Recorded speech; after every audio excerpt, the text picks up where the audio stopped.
ದಿನಗಳಿಂದ ಸುರಿದ ಭಾರೀ ಮಳೆಯಿಂದಾಗಿ ನಡುಗಡ್ಡೆ ಪ್ರದೇಶದಲ್ಲಿ ಪ್ರವಾಹ ಉಂಟಾಗಿ ಸ್ಥಳೀಯ ಕುರಿಗಳು ಕೊಚ್ಚಿಕೊಂಡು ಹೋಗಿರುವ ವಿಷಾದಕರ ಘಟನೆ ನಡೆದಿದೆ.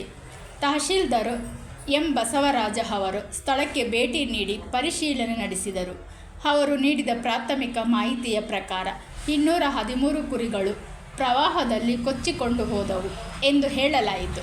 ಆದರೆ ನಂತರದ ದೃಢವಾದ ಮಾಹಿತಿಯ ಪ್ರಕಾರ ನಡುಗಡ್ಡೆಯಲ್ಲಿ ಒಟ್ಟು 218 ಕುರಿಗಳು ಇದ್ದು ಅವುಗಳಲ್ಲಿ 187 ಕುರಿಗಳು ಪ್ರವಾಹದಲ್ಲಿ ಕೊಚ್ಚಿಕೊಂಡು ಹೋಗಿರುವುದು ನಿಜವಾಗಿದೆ ಎಂಬುದಾಗಿ ಸ್ಪಷ್ಟಪಡಿಸಲಾಗಿದೆ. ಕುರಿ ಸಾಕಣೆ ಮೂಲಕ ತಮ್ಮ ದಿನಚರಿಯನ್ನು ಸಾಗಿಸುತ್ತಿರುವ ಈ ಕುರಿಗಾಹಿಗಳು ಹೀಗಾಗಿ ತಮ್ಮ ಜೀವಪಾಯದಾಸ್ತಿಯನ್ನು ಕಳೆದುಕೊಂಡಿದ್ದಾರೆ. ಈ ಕುರಿತು ಪ್ರತಿಕ್ರಿಯೆ ನೀಡಿದ ಮಾಜಿ ಸಚಿವ ಶ್ರೀ ನರಸಿಂಹನಾಯಕ್ ರಾಜುಗೌಡ ಅವರು, ಸರ್ಕಾರ ಕೂಡಲೇ ದುರಂತದ ಬೇಟಾದ ಕುರಿಗಾಹಿಗಳಿಗೆ ಸಹಾಯ ಮಾಡಬೇಕು ಮತ್ತು ಮೃತ ಕುರಿಗಳಿಗೆ ಸೂಕ್ತ ಪರಿಹಾರ ನೀಡಬೇಕು ಎಂದು ಆಗ್ರಹಿಸಿದರು. ಸ್ಥಳೀಯ ರೈತ ಸಂಘಟನೆಗಳು ಮತ್ತು ಸಾರ್ವಜನಿಕರು ಕೂಡ ಈ ಕುರಿತು ಧ್ವನಿ ಎತ್ತಿದ್ದು, ನಿರ್ವಹಣಾಧಿಕಾರಿಗಳಿಂದ ತ್ವರಿತ ಕ್ರಮ ನಿರೀಕ್ಷಿಸಲಾಯಿತು.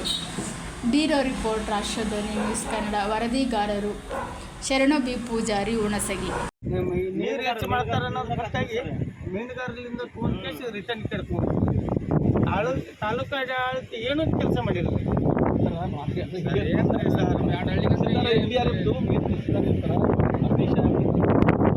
ಕೆಲಸ ರಿಪೋರ್ಟ್ ಕೊಟ್ಟಿದ್ರೆ ಯಾಕೆ ಬರಲ್ಲ? ತಹಶೀಲ್ದಾರ್ ಯಾಕೆ ಬರಲ್ಲ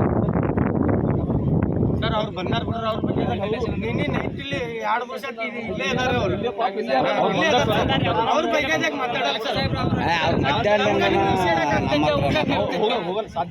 ಈಗ ಅವ್ರು ರಿಸ್ಕ್ ಫೋನ್ ಕೇಸ್ ಹೋಗಿ ಕೇಸಿ ಶೋ ಮಾಡ್ಕೊಂಡ್ ಬಂದಾರ. ರಿಸ್ಕ್ ಇರಬಾರ್ದು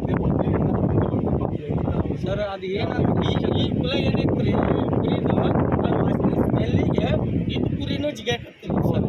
ಹೌದು, ಹಂಗೆ ಇರ್ತದೆ. ಈಗ ಒಂದ್ ಕುರಿ ಒಂದ್ಸಲ ತೆಗಿತಾರ, ಅವು ಬೆಲ್ಲ ಬಂದಿಗೆ ಅವ್ರು ಇವನು ಹೋಗಿದ್ದಾರ ಹರ್ಕೊಂಡು ಹೋಗಿದ್ದು. ನೀವು ಎಲ್ಲಿ ಪಂಚನಾಮ ಮಾಡ್ತಿದ್ರಿ ಸರ್? ಬಾಡಿ ಇದ್ರೆ ಇಷ್ಟೇ ಕೊಡ್ತೀರಿ ಅಂತೀರಿ. ಪಂಚನಾಮ ಮಾಡಿ ಕೊಡಿಲ್ಲ, ಪಂಚನಾಮ ಮಾಡ್ತಾರೆ ಅವರು. ಪಂಚನಾಮ ಮಾಡಿ ಹಂಗೆ ಯಾರಿಗೆ ಅನ್ಯಾಯ ಮಾಡೋಂಗಿಲ್ಲ. ಅದು ಏನು ಪಾಪ ಎಲ್ಲ ಬೋರ್ ಇರ್ತಾರೆ ಅಂಥವ್ರಿಗೆ ಅನ್ಯಾಯ ಮಾಡೋದಿಲ್ಲ ಈ ಸರ್ಕಾರ.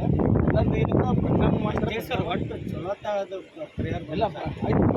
ಪರಿಹಾರ ಸಿಕ್ಕಾಪಟ್ಟೆ ಅಮೌಂಟ್ ಇವ್ರಿಗೆಲ್ಲ ರಿಪೋರ್ಟ್ ಹೋಗೋಣ ಇಮಿಡಿಯೇಟ್ ಕಳ್ಸಿಕೊಡ್ತಾರೆ. ಏನಾದ್ರು ಎಷ್ಟು ಆ ಕಡೆ ಅದ ಸರ್ ಎಲ್ಲ